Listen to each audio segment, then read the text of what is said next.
So if you guys have been watching my previous videos, you would know that my brand new 2024 Toyota Tacoma is at the service department because after 1 week of picking it up from the dealer, it had a whole bunch of system malfunctions and lights come on.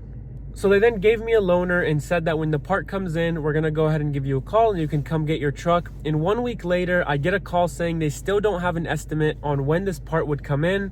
And they also need my current loaner Tacoma that they gave me, which was a white 3rd gen off-road.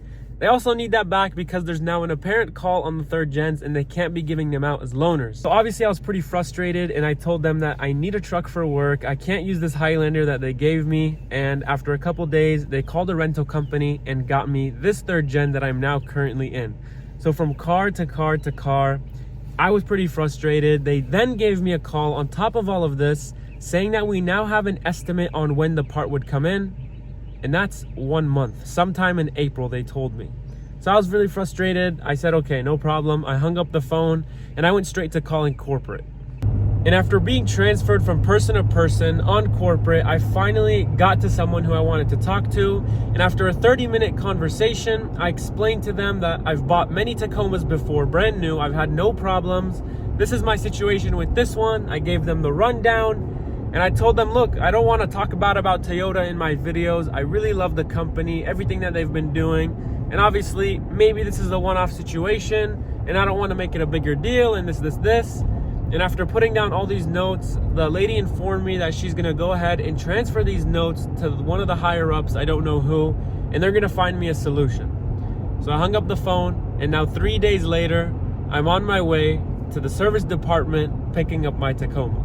So I don't know if maybe something happened with corporate or maybe it's just a coincidence that the part just ended up coming in sooner than they expected, actually almost a month sooner than they expected. I don't know, it could have been maybe both of them, maybe some pressure and they had the part coming in so they put me first on the list. I don't really know. But anyways, let's go ahead and see what's wrong with my Tacoma after not having it for exactly 2 weeks now.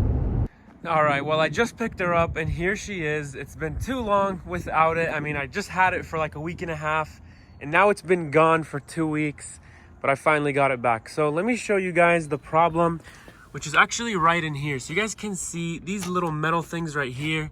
And this is actually the shutter that closes and opens.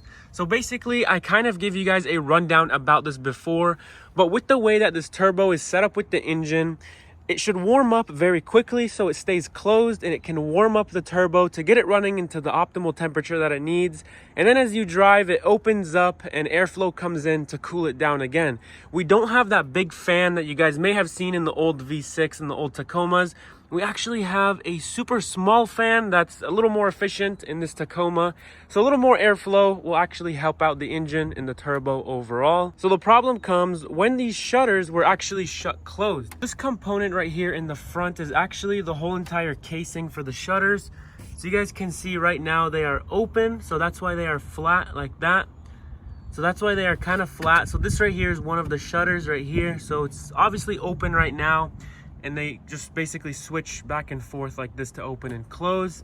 And the problem was actually super simple and super small, but right here at the bottom of the shutters, it's kind of sunny out, water just got in this component. I don't know if it's this exact component, but they said where the power comes to the shutter, the seal wasn't fully tight and water got in. It's a very small issue, but unfortunately because my shutters were shut closed, the engine had a possibility of overheating, and that's why they needed to change it ASAP, and they had to wait for the part. And they said if it malfunctioned while it was open, then it wouldn't be that big of a deal as airflow would just be coming into my engine. But obviously it was closed and they didn't want the turbo in the engine to overheat. So that's why I had to wait for that little part. You guys can literally see it's this small to give power to the shutters.